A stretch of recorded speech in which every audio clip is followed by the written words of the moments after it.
स्वागत है आप सभी का स्टडी साइंस 93 में। और आज कल क्या पढ़ाया था मैंने, दोष के बारे में डिफेक्ट बता दिया था सॉलिड में, और आज बताना है मुझे conduction of electricity in metal, मतलब मेटल इलेक्ट्रिसिटी का कंडक्शन कैसे होता है इसके बारे में। तो हम जानते हैं जो भी चालक होते हैं उनमें दो तरह से इलेक्ट्रिसिटी जो है फ्लो करती है। पहले तो हेडिंग क्या है,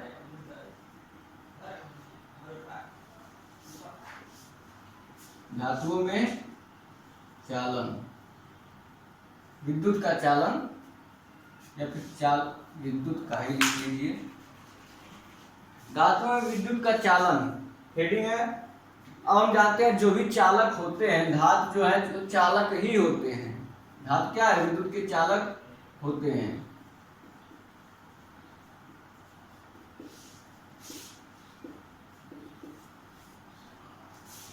दो तरीके से होता है।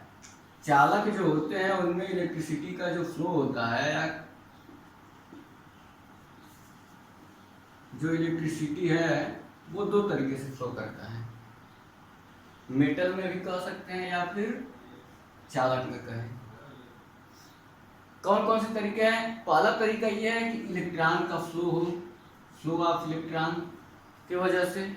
दूसरा तरीका आयन, जैसे धातु में क्या होता है कि इलेक्ट्रॉन होता है वो फ्लो करता है। और एक तरीका क्या है कि जैसे आयन होते हैं वो अगर टूट जाते हैं, जैसे कोई आयनिक सॉलिड है वो टूट जाते हैं प्लस माइनस में, तो वहां से भी चालन संभव होता है। इसके बाद से दिया हुआ है कंडक्शन बैंड के बारे में। दिया है ठोस जो है, जो धातु होते हैं ठोस हो या फिर लिक्विड हो, दोनों में विद्युत का चालन करती हैं।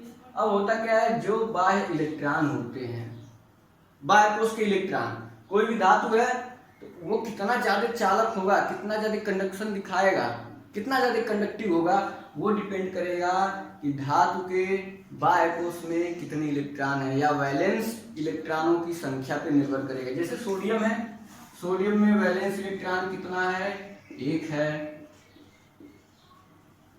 वैलेंस इलेक्ट्रॉन 1 है। मैग्नीशियम में देखा जाए बाह्य कोश में कितने इलेक्ट्रॉन हैं, 2 हैं। मतलब कि ये ज्यादा फ्लो करेगा, क्योंकि सॉलिड में अगर मैग्नीशियम का सॉलिड है तो उसमें क्या है कि एक मैग्नीशियम 2 इलेक्ट्रॉन अपना बाहर निकालेगा और वो दोनों फ्लो करेंगे, दोनों जो है सॉलिड में घूमेंगे, फ्लो करेंगे, मोबिलिटी होगी उसमें, और इलेक्ट्रॉन के ही कारण विद्युत का जो है फ्लो होता है। ये हमको पता है। सोडियम है तो उसमें 1 इलेक्ट्रॉन है, हर सोडियम 1 इलेक्ट्रॉन निकालता जाएगा और पूरे सॉलिड में इलेक्ट्रिसिटी फ्लो करने लगेगी। इसके बाद से ये जो एटम होते हैं, ये एटम मिल करके, जैसे ये क्या होता है, एटॉमिक ऑर्बिटल पहले रहते हैं, उसके बाद से ये दोनों मिल करके एटम जो है, आप लोग पढ़े होंगे, जो एटॉमिक ऑर्बिटल है मिल करके मॉलिक्यूलर ऑर्बिटल बनाते हैं। फर्स्ट ईयर में है, शायद केमिस्ट्री में फर्स्ट ईयर में है। तो यहाँ भी वही खेल है, जो एटॉमिक ऑर्बिटल होते हैं चालक के, कंडक्टर के जो एटॉमिक ऑर्बिटल होते हैं वो क्या करते हैं, मॉलिक्यूलर ऑर्बिटल बनाते हैं, समान ऊर्जा के मॉलिक्यूलर ऑर्बिटल बनाते हैं। तो उसके बाद से वो क्या होता है, मॉलिक्यूलर ऑर्बिटल में एक वैलेंस बॉन्ड होता है और एक कंडक्शन बॉन्ड होता है। मॉलिक्यूलर ऑर्बिटल बनाते हैं, मॉलिक्यूलर ऑर्बिटल ऐसे कुछ होता है, इधर से 1s, इधर से 1s, एटॉमिक ऑर्बिटल, फिर यहाँ पे 2s, यहाँ 2s, फिर 2p, इस तरह से ये एटॉमिक ऑर्बिटल, ये एटॉमिक ऑर्बिटल मिल करके ऐसे मॉलिक्यूलर ऑर्बिटल बनाते हैं। याद होगा अगर फर्स्ट ईयर में होगा तो, और नहीं हुआ तो आगे तो मिलेगा ही कहीं ना कहीं। तो इस तरह से मॉलिक्यूलर ऑर्बिटल बनाते हैं, एक तरह से बैंड बनाते हैं। और बैंड बनाते हैं तो एक को बोलते हैं जो भरा होता है उसको बोलते हैं वैलेंस बैंड, एक होता है जो खाली होता है वो होता है कंडक्शन बैंड। तो दो तरह के बैंड बनाते हैं। बैंड बनाने के बाद होता क्या है कि अगर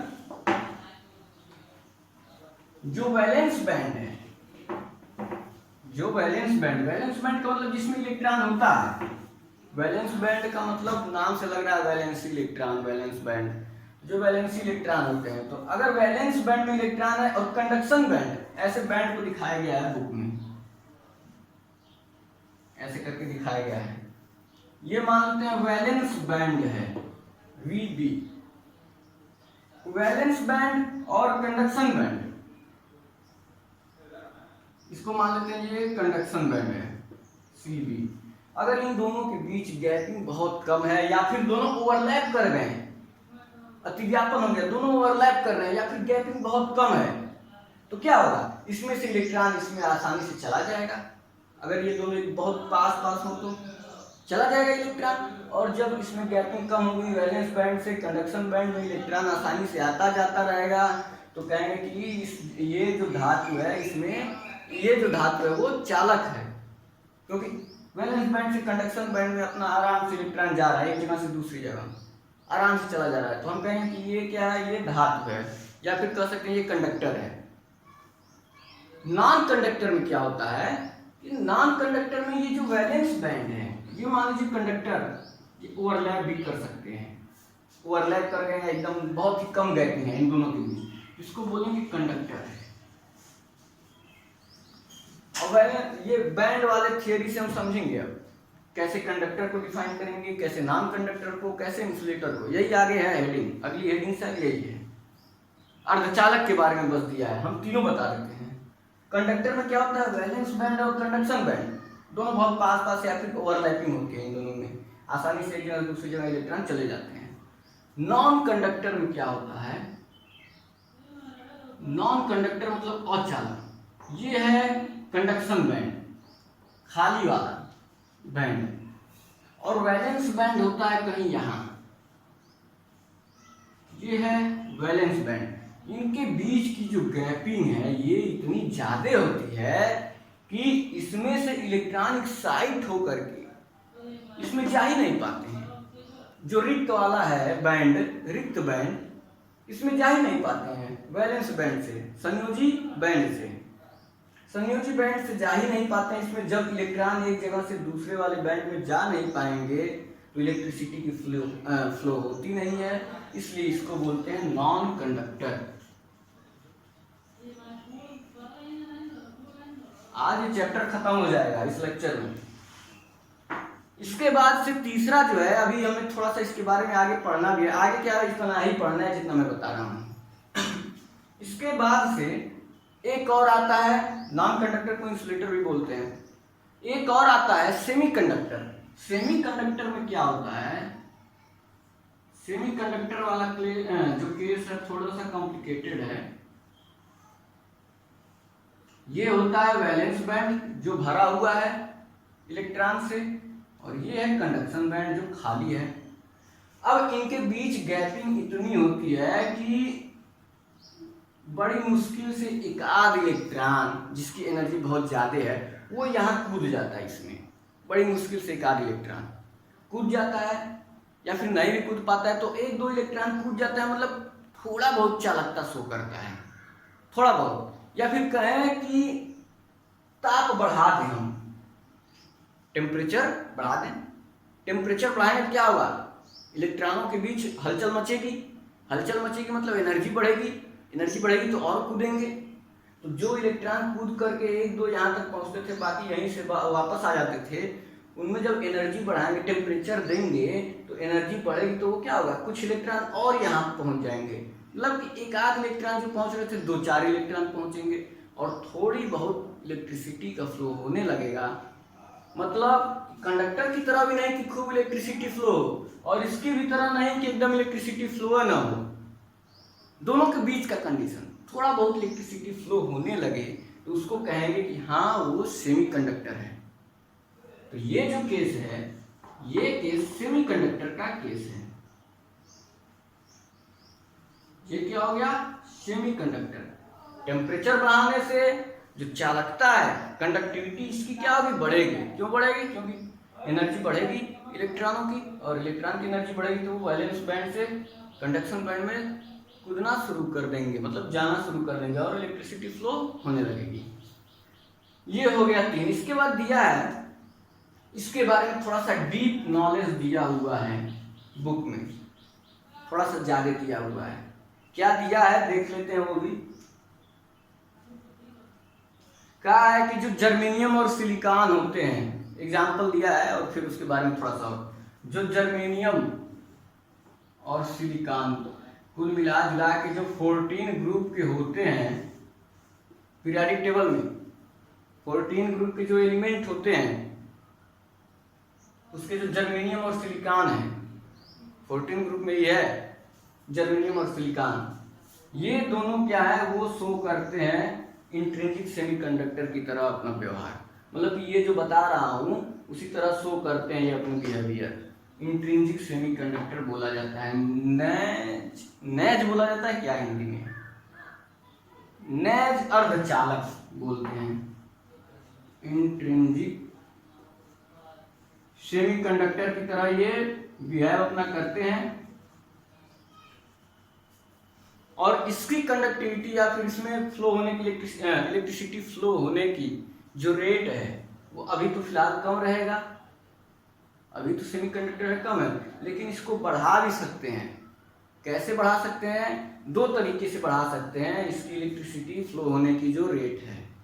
पहला तरीका क्या है कि तरीका तो एक ही है, तरीका तो एक ही है कि इसमें हम डोपिंग कर दें। इसमें जब हम डोपिंग करेंगे, डोपिंग अपमिश्रण जिसको बोला जाता है, अपमिश्रण मैंने डोपिंग बताया भी है पिछले वाले लेक्चर में अच्छी तरह से। डोपिंग मतलब कोई बाहरी पदार्थ मिला दे, कोई तत्व मिला दे बाहर से। जब इसमें डोपिंग करेंगे तो इसकी जो कंडक्टिविटी है या फिर इलेक्ट्रिसिटी फ्लो होने की जो रेट है वो बढ़ जाती है। कैसे बढ़ती है या फिर कौन सा ऐसा चीज मिला है, कौन सी चीज ऐसी डोपिंग करें इसमें कि बढ़ जाए? तो दो तरीके हैं डोपिंग करने के, या तो 13 ग्रुप के एलिमेंट,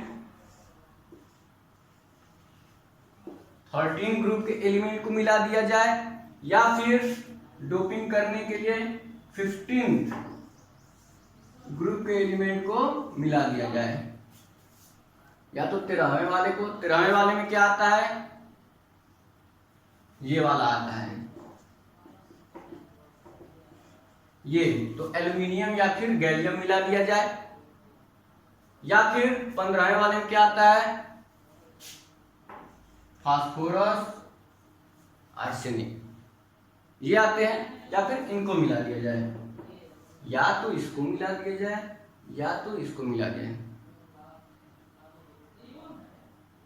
ठीक, अगर इसको मिलाते हैं 13वें वाले ग्रुप को मिलाते हैं इसमें किसी सेमीकंडक्टर में, तो इसको बोलते हैं न्यून इलेक्ट्रॉन का डोपिंग हो रहा है। और इसमें क्या है, अगर इसको मिलाते हैं तो अधिक इलेक्ट्रॉन का डोपिंग हो रहा है, कोई ऐसा तत्व है। इसको बोला क्या जाता है? इलेक्ट्रॉन न्यून अशुद्धि, इलेक्ट्रॉन धनी अशुद्धि। हिंदी में इलेक्ट्रॉन न्यून अशुद्धि और इलेक्ट्रॉन धनी अशुद्धि। मतलब इसमें जो इम्प्योरिटी, डोपिंग मतलब इम्प्योरिटी, मैंने उसी में बताया है इम्प्योरिटी वाले चैप्टर में। इसमें जो डोपिंग हम कर रहे हैं, इम्प्योरिटी मिला रहे हैं, इसको क्या बोलेंगे? इलेक्ट्रॉन, ये वाला रिच है और ये क्या है? पुअर है। ये इलेक्ट्रॉन रिच डोपिंग, या फिर बोल सकते हैं अशुद्धि इम्प्योरिटी, या तो इस तरीके से, या फिर इलेक्ट्रॉन पुअर वाला, या फिर क्या बोला जाता है? डिफिसिट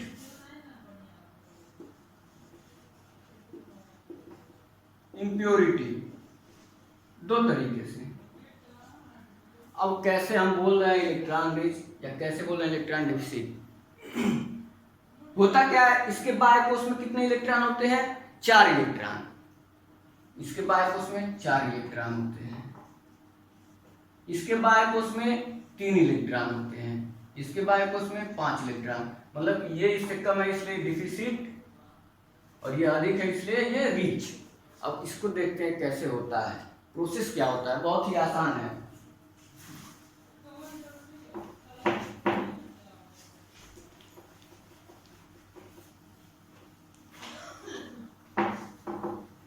पहले तो हम अर्धचालक देखते हैं कैसा होता है। अर्धचालक सेमीकंडक्टर, मान लेते हैं कोई सेमीकंडक्टर है हमारे पास, किसका?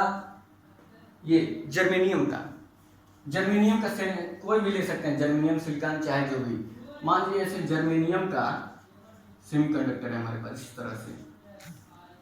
ये जर्मेनियम है, जर्मेनियम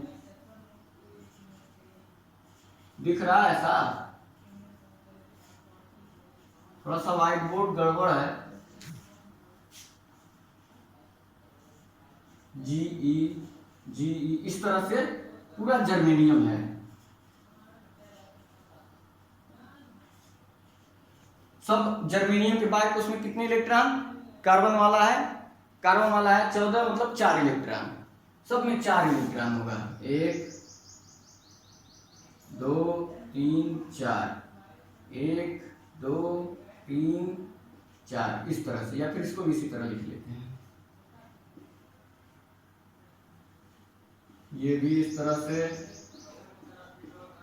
ये सारे क्या है? इलेक्ट्रॉन है।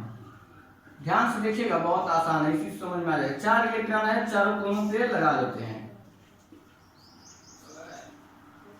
चारों कोने पे इलेक्ट्रॉन लगा दिया मैंने। अब इसमें होता क्या है, चारों कोनों पे इलेक्ट्रॉन लगाए तो सारे एक एक इलेक्ट्रॉन जो है इसके एक दूसरे से बॉन्ड बना लेते हैं, सब बॉन्ड बना लेते हैं। और बॉन्ड बना लेते हैं तो सारे इलेक्ट्रॉन एक दूसरे से जुड़ जाते हैं, तो जगह मिलती नहीं है इधर उधर घूमने की। इसमें देखिए, ये इससे बॉन्ड बना लिया, ये इससे बना लिया, ये इससे, ये वाला इससे, ये कोई बचेगा नहीं। सारे जब जितने भी हैं ये सब अपना एक दूसरे से एक एक बॉन्ड बना लेंगे, कोई नहीं। ये वाले भी इधर जर्मेनियम होगा, इधर भी जर्मेनियम होगा, सब बॉन्ड बना लेंगे, एक भी नहीं बचेगा। 4 है, चारों ओर अपने बॉन्ड बना लेंगे। मतलब कि ये सेमीकंडक्टर की तरह है, कोई इलेक्ट्रॉन फ्री है नहीं, तो इसमें इलेक्ट्रिसिटी फ्लो होता नहीं है। कभी कभार एक इलेक्ट्रॉन कूद के चला जाए तो चला जाए। अब हम इसकी कंडक्टिविटी कैसे बढ़ा सकते हैं? या तो इसमें हम ये मिला दें या फिर ये मिला दें। मतलब सेमीकंडक्टर में अगर ये मिलाते हैं तो बोल देंगे इलेक्ट्रॉन रिच इम्प्योरिटी आ गई। अगर सेमीकंडक्टर में हम ये मिला देते हैं तो बोलेंगे इलेक्ट्रॉन डेफिसिट इम्प्योरिटी आ गई। अब होता क्या है, जब इलेक्ट्रॉन रिच मिलाते हैं, मतलब फास्फोरस या आर्सेनिक मिला देते हैं, तो होता क्या है, मान लिया आर्सेनिक मिला देते हैं या फास्फोरस मिला देते हैं, इसके बाद उसमें 5 इलेक्ट्रॉन, यहाँ जर्मेनियम किसी एक जगह पे, जर्मेनियम की किसी एक जगह पे फास्फोरस मिला दिए, होगा क्या? कहाँ मिला दिया जाए? यहीं पे मिला देते हैं फास्फोरस। इसके 4 इलेक्ट्रॉन, तो जैसे ये फास्फोरस का इलेक्ट्रॉन है,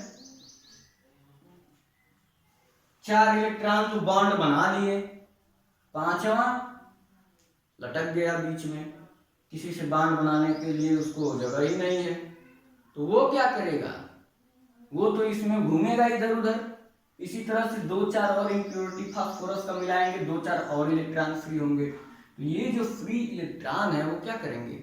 घूमेंगे इसमें, और जब घूमेंगे इसमें तो इलेक्ट्रॉन के फ्लो के कारण ही इलेक्ट्रिसिटी फ्लो होती है। मतलब कि जो सेमीकंडक्टर था जिसमें नाम मात्र इलेक्ट्रिसिटी फ्लो हो रही थी, इम्प्योरिटी मिलाने से इलेक्ट्रिसिटी फ्लो थोड़ा सा बढ़ गया, और इसी को बोलेंगे इलेक्ट्रॉन रिच इम्प्योरिटी इन सेमीकंडक्टर। क्लियर है? अब इलेक्ट्रॉन डेफिसिट में क्या होता है? इसी का उल्टा, उसमें एल्यूमिनियम या गैलियम कोई एक ले लेते हैं। एल्यूमिनियम के बाद उसमें कितने इलेक्ट्रॉन? 3 इलेक्ट्रॉन। 13 होता है इसका, 2 8 3 इलेक्ट्रॉन। मतलब एल्यूमिनियम में 3 इलेक्ट्रॉन। अगर ये जर्मेनियम रहता, इसी के जगह पे हम एल्यूमिनियम कर देते, इसके बाद उसमें कितने इलेक्ट्रॉन होते? 3।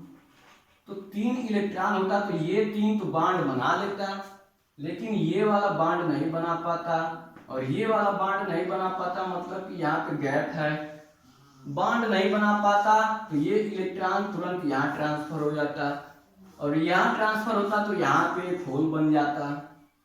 इस होल को क्या बोलते हैं?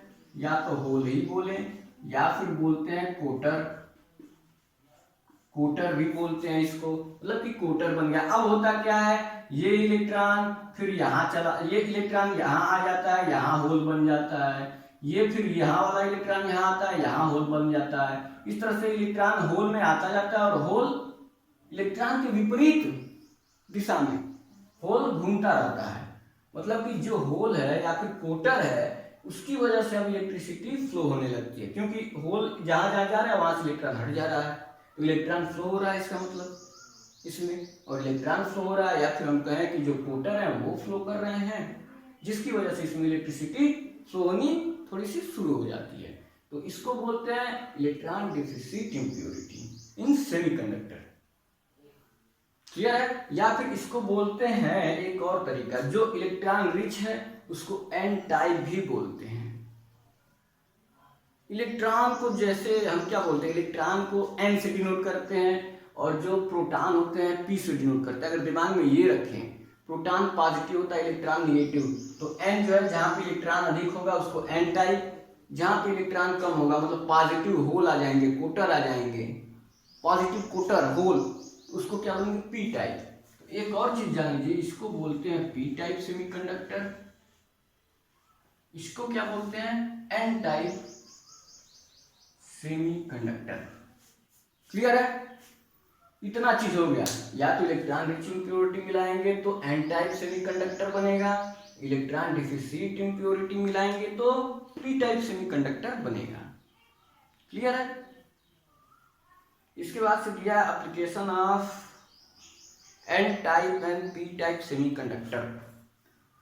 ये फिजिक्स में काफी अच्छी तरीके से दिया है, बहुत ही ब्रॉड तरीके से, एक एक चीज सैंडविच बना करके, खाने वाला सैंडविच नहीं, यहाँ एन टाइप पी टाइप में भी सैंडविच बनता है। जो ट्रांजिस्टर होता है, जो रेडियो या फिर टीवी इन सब वगैरह में यूज करते हैं, ट्रांजिस्टर नाम सुना होगा, वो भी होता है, या तो एन टाइप ट्रांजिस्टर या फिर पी टाइप ट्रांजिस्टर, वो भी होता है। उसमें क्या होता है कि 3 टाइप के सेमीकंडक्टर लेते हैं, या तो 2 एन टाइप के ले लें, एक पी टाइप का ले लें, या फिर 2 पी टाइप का ले लें, एक एन टाइप का, और बनाते हैं सैंडविच। जैसे सैंडविच का मतलब क्या है, बर्गर। सैंडविच बड़े लोग जानते होंगे, हम लोग तो बर्गर जानते हैं। बर्गर में क्या है कि एक पाव नीचे एक पाव ऊपर, एक नहीं आधा आधा, आधा पाव नीचे आधा पाव ऊपर और बीच में मटेरियल। वही चीज यहाँ पे है, जो इसका जो एप्लीकेशन है एन टाइप पी टाइप का एप्लीकेशन, वहाँ यहाँ भी है। पी वाला नीचे एक आधा पाव नीचे आधा पाव ऊपर और बीच में मटेरियल। पीएनपी ट्रांजिस्टर बनाने में इसका यूज होता है, ट्रांजिस्टर बनाने में यूज होता है। या फिर ये वाला ऊपर ये वाला नीचे बीच में ये एनपीएन ट्रांजिस्टर बनाने में यूज होता है। और एनपीएन या पीएनपी जो है ये सब रेडियो टीवी इन सब में यूज होता है। तो एक एप्लीकेशन ये है, और भी ये एप्लीकेशन है एन टाइप पी टाइप का। हाँ, जो देखते हैं आप लोग सोलर सेल, सिलिकॉन का सोलर सेल, या ये जनरल नॉलेज का क्वेश्चन है, जो ऊपर सोलर सेल वाला लगा रहता है छतरी, उसमें क्या लगा, कौन सा तत्व रहता है ऊपर जिसपे सूर्य का प्रकाश गिरता है तो निकलता है, सिलिकॉन होता है अधिकतर, वो जनरली सिलिकॉन होता है। तो वहां भी एन टाइप पी टाइप मिलाया जाता है, तो वहां भी यूज होता है एन टाइप पी टाइप का। जो सोलर सेल है उसमें विद्युत क्या बोलते हैं, सौर ऊर्जा से विद्युत ऊर्जा में बदलने के लिए वहां भी एन टाइप पी टाइप का यूज किया जाता है।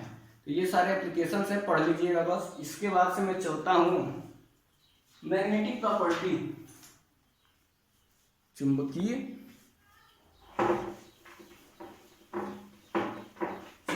गुण पे बोलते चलता हूँ, सुनते रहिए, आसान है, ये भी पढ़ा ही है। मैग्नेटिक प्रॉपर्टी मतलब कोई भी पदार्थ हो, कोई भी सब्सटेंस, उसमें इलेक्ट्रॉन तो होगा ही होगा। लकड़ी ले लें या कुछ भी ले लें, संसार में कोई भी पदार्थ ले लें, डाल्टन से पहले कौन थे, कड़ाग ऋषि, उन्होंने भी कहा था संसार का कोई पदार्थ ले लें वो हमेशा उसमें इलेक्ट्रॉन होता ही होता है, छोटे से छोटे कणों से बना होता है, ये बोला गया था। छोटे से छोटे कण के बाद उसको फिर मॉडिफाई किया गया, परमाणु कहा गया, परमाणु के बाद इलेक्ट्रॉन, प्रोटॉन, न्यूट्रॉन आया, ये सारी चीज आए। तो इसका मतलब ये है कि संसार में कोई भी चीज ले लें उसमें इलेक्ट्रॉन, प्रोटॉन, न्यूट्रॉन होंगे ही होंगे। अब कह देंगे हाइड्रोजन में तीनों नहीं होते, अरे भैया इतना तो समझिए, मेरे कहने का मतलब क्या है, हाइड्रोजन में नहीं है, एक में होता भी है, नहीं भी होता है। हाइड्रोजन में क्या नहीं होता है? Electron, proton, neutron. न्यूट्रॉन नहीं होता है, वो नीचे वाले में, बाकी में तो होता ही होता है। चलिए खैर छोड़ते हैं, अपने टॉपिक पे आते हैं। चुंबकीय गुण, मैग्नेटिक प्रॉपर्टी। किसके कारण मैग्नेटिक प्रॉपर्टी किसी भी पदार्थ में होता है? तो इलेक्ट्रॉन के कारण होता है। कोई भी पदार्थ हो, अगर उसमें इलेक्ट्रॉन है, अगर क्या होगा ही होगा, और उसकी वजह से उसमें चुंबकीय गुण होते ही होते हैं। भले ही थोड़ा कम हो किसी में ज्यादा हो, कोई चुंबक की ओर चिपके या चुंबक से दूर भागे, लेकिन होगा जरूर। तो ये होता क्यों है? इलेक्ट्रॉन के कारण, ड्यू टू इलेक्ट्रॉन। और ये जो चुंबकीय गुण आता है इलेक्ट्रॉन की दो वजह से। एक, हम लोग जानते हैं नाभिक के चारों ओर इलेक्ट्रॉन जो है घूमते रहते हैं। तो एक तो नाभिक के चारों ओर अपने कक्षा में इलेक्ट्रॉन जो गति करता है, उसकी वजह से पहला वजह ये हो गया। मैं लिखूंगा नहीं, कौन लिखेगा? आप लोग लिखेंगे। पहला वजह ये हो गया कि जो नाभिक के चारों इलेक्ट्रॉन अपनी कक्षा में घूम रहा है चारों ओर इस तरह से वृत्तीय गति में, इसकी वजह से। दूसरा क्या है कि जो इलेक्ट्रॉन जो है अपनी जगह पे घूम रहा है, स्पिन हो रहा है, अपनी जगह पे स्पिन कर रहा है, उसकी वजह से। पृथ्वी आपने देखा है, पृथ्वी कैसे घूमती है? इसी तरह से घूमती है, चारों ओर भी, इधर भी घूमती है और अपने अक्ष पे घूमती है। पृथ्वी ऐसे घूमती है, ऐसे घूमते घूमते घूमते घूमते आगे बढ़ती रहती है। उसी तरह इलेक्ट्रॉन भी बताया गया कि ऐसे घूमते रहते हैं, अपने अक्ष पे घूमते घूमते आगे बढ़ती रहती है। तो दो वजह से मैग्नेटिक प्रॉपर्टी आता है इसमें। पहला वजह, ये अपने कक्षा में घूम रही है, अपने ऑर्बिटल में घूम रही है। दूसरा वजह, ये जो अपने अक्ष पे स्पिन कर रहा है, अपने ही एक्सिस पे, इसकी वजह से। तो इन दोनों की वजह से होता है मैग्नेटिक प्रॉपर्टी। कैलकुलेशन इसका बड़ा अच्छा है। अब कैलकुलेशन 11th या 12th में तो बस एक फार्मूला दिया है, केवल ये कक्षा में घूमने की वजह से n × n+2 करके, और स्पिन और ऑर्बिटल दोनों को जोड़ने के बाद एक बहुत ही लंबा सा फार्मूला आया है, वो भी होता है, लेकिन अभी यहाँ नहीं है फिलहाल। वो आएगा, हो सकता है आगे तो बताया जाएगा, इसके बारे में बात करेंगे बाद में। इसका जो मात्रक होता है मैग्नेटिक प्रॉपर्टी का, उसको बोलते हैं बोर मैग्नेटॉन। बोर मैग्नेटॉन इसका मात्रक होता है मैग्नेटिक प्रॉपर्टी का। इसे डिनोट किया जाता है म्यू बी से। किसी मैग्नेटिक प्रॉपर्टी की कैलकुलेशन म्यू बी से किया जाता है। मात्रक होता है बोर मैग्नेटॉन। और आप लोगों को जितना पढ़ाया जाएगा वो इतना ही पढ़ाया जाता है कैलकुलेशन के लिए। आएगा कहीं ना कहीं, याद नहीं आ रहा, शायद आएगा लास्ट में कोऑर्डिनेशन कंपाउंड में मैग्नेटिक प्रॉपर्टी कैलकुलेट करने के लिए। तो आप लोगों को बस इतना ही बताया जाएगा कि ये फार्मूला है और इसी पे मैग्नेटिक प्रॉपर्टी कैलकुलेट करना है, इतना ही बताया जाएगा आप लोगों को। बाकी आगे जाएंगे बीएससी में तो फिर वो एल आएगा, एस आएगा, सब आएगा, उसमें जे आएगा। तो अभी वहां तक नहीं जाना है, यहाँ तक आएगा, ये अभी हमको नहीं बताना है। अब चलते हैं मैग्नेटिक प्रॉपर्टी में आगे। चुंबकीय गुण के आधार पे, मैग्नेटिक प्रॉपर्टी के आधार पे पदार्थों को कितने भागों में बांटा गया है, तो 4-5 भागों में बांटा गया है। देख लेते हैं बारी बारी से। पहला जो भाग है चुंबकीय गुण के आधार पे,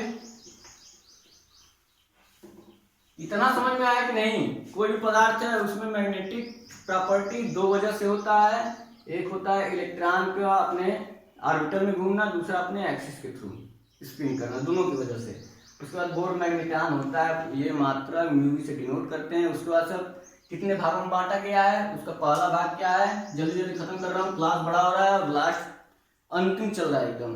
पहला भाग है जिसको बोला जाता है अनुचुंबकीय, इसको बोलते हैं अनुचुंबकीय।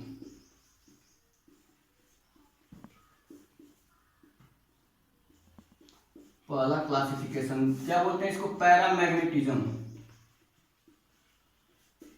होता क्या है पैरामैग्नेटिज्म? जो चुंबकीय क्षेत्र में, ऐसे पदार्थ जिनको चुंबकीय क्षेत्र में रखने पर जिनको चुंबकीय क्षेत्र में रखने पर दुर्बल रूप से वीकली अट्रैक्ट हों। मैग्नेटिक फील्ड में अगर उनको पदार्थ को रखा जाए तो वीकली अट्रैक्ट हो मैग्नेटिक फील्ड की ओर, तो उसको बोलेंगे अनुचुंबकीय। और ज्यों ही मैग्नेटिक फील्ड हटाएं वो फिर अपने अवस्था में आ जाए, पुरानी दशा में आ जाए, तो ऐसे पदार्थ को बोलते हैं अनुचुंबकीय। और जो जिनके बाह्य कोश में अनपेयर्ड इलेक्ट्रॉन होते हैं, अयुग्मित इलेक्ट्रॉन होते हैं, उनको बोला जाता है कि वो पैरामैग्नेटिक होते हैं। ये उसमें आएगा, मैं फिर बताऊंगा उपसंयोजन यौगिक में, कोऑर्डिनेशन कंपाउंड वाले में। मतलब जिसके बाह्य कोश में अनपेयर्ड इलेक्ट्रॉन होते हैं, अचुंबकीय इलेक्ट्रॉन, वो शो करते हैं अनुचुंबकीय या फिर पैरामैग्नेटिज्म। दूसरा है प्रतिचुंबकीय, जल्दी जल्दी देख लेते हैं, आसान है। प्रतिचुंबकीय जिसको क्या बोलते हैं इंग्लिश में, डायमैग्नेटिज्म। डायमैग्नेटिज्म इसमें क्या होता है कि जब इनको चुंबकीय क्षेत्र में रखा जाता है, इलेक्ट्रिक फील्ड में जब भी रखेंगे तो ये दुर्बल रूप से वीकली अट्रैक्शन नहीं शो करेगा, ये दूर भागेंगे, रिपेल होंगे उनसे। यहाँ पे रिपल्सिव फोर्स लगेगा जब उसमें इलेक्ट्रिक फील्ड के मैग्नेटिक फील्ड में लेके जाएंगे ऐसे पदार्थ को, तो वो रिपेल उससे रिपेल करेंगे, मतलब दूसरी दिशा में भागेंगे, प्रतिचुंबकीय कहलाएंगे ऐसे पदार्थ। और ये वो पदार्थ शो करते हैं जिनमें बाह्य कोश में पेयर्ड इलेक्ट्रॉन होते हैं। जिनमें पेयर्ड इलेक्ट्रॉन होंगे वो प्रतिचुंबकीय डायमैग्नेटिज्म शो करते हैं। तो ये दो तरीका हो गया। इसके बाद से अगला एग्जाम्पल में दिया है, लिख लो एग्जाम्पल भी, जैसे ऑक्सीजन की एग्जाम्पल में वहां भी बताऊंगा। ऑक्सीजन अनुचुंबकीय होता है, अक्सर वो बहुविकल्पी में आता है O2 क्या है, चुंबकीय है या प्रतिचुंबकीय है, अनुचुंबकीय क्या है। उसके बाद से इसमें जैसे हो गया बेंजीन हो गया, H2O हो गया, ये सारे होते हैं वो डायमैग्नेटिज्म शो करते हैं। तीसरा है लौह चुंबकीय, फेरोमैग्नेटिज्म। लौह चुंबकीय क्या बोलते हैं इसको, फेरोमैग्नेटिज्म।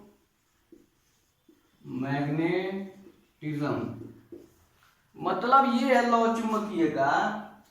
फॉर एग्जाम्पल जान लें, लौह चुंबकीय में लोहा आ गया, निकिल आ गया, ये सारी चीज लौह चुंबकीय में। जब इनको चुंबकीय क्षेत्र में रखा जाता है तो ये प्रबल रूप से बहुत ही स्ट्रांगली अट्रैक्ट होते हैं इलेक्ट्रिक फील्ड की ओर, टू इलेक्ट्रिक फील्ड। ये स्ट्रांगली अट्रैक्ट होते हैं, प्रबल रूप से आकर्षित होते हैं इलेक्ट्रिक बोल रहा हूं मैं, मैग्नेटिक फील्ड में।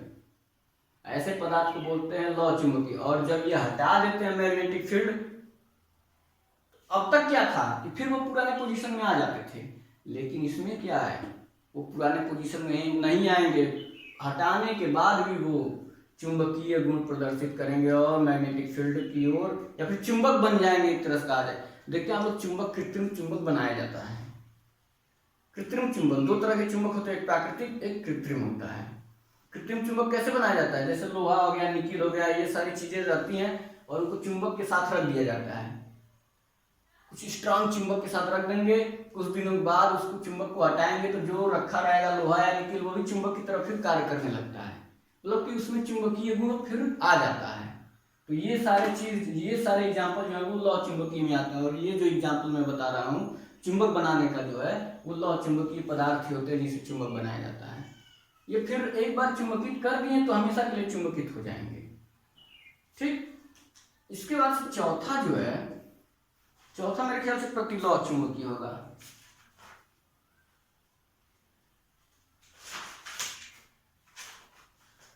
चौथा है प्रतिलौह चुंबकीय।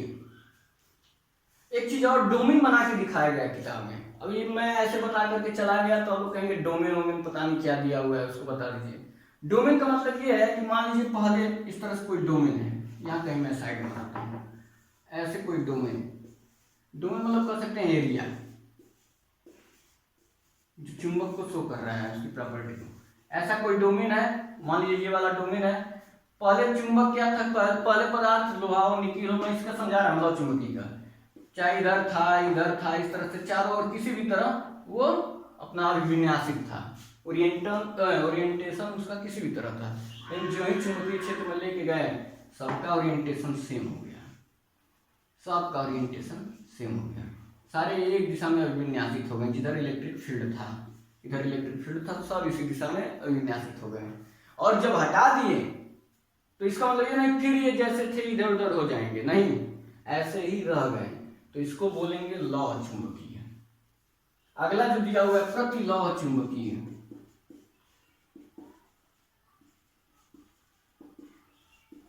चुंबकीय इसको बोलते हैं एंटी फेरोमैग्नेटिज्म।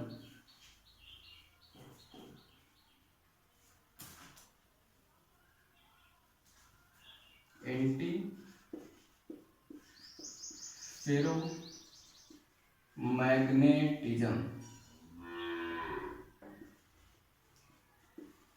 इसमें क्या होता है, ये लौह चुंबकीय की तरह ही होते हैं पदार्थ, लेकिन होता क्या है कि पहले तो ये इधर उधर अभिविन्यासित रहते हैं, पहले ये इधर उधर अभिविन्यासित रहेंगे। जैसे MnO दिया हुआ है, इसमें MnO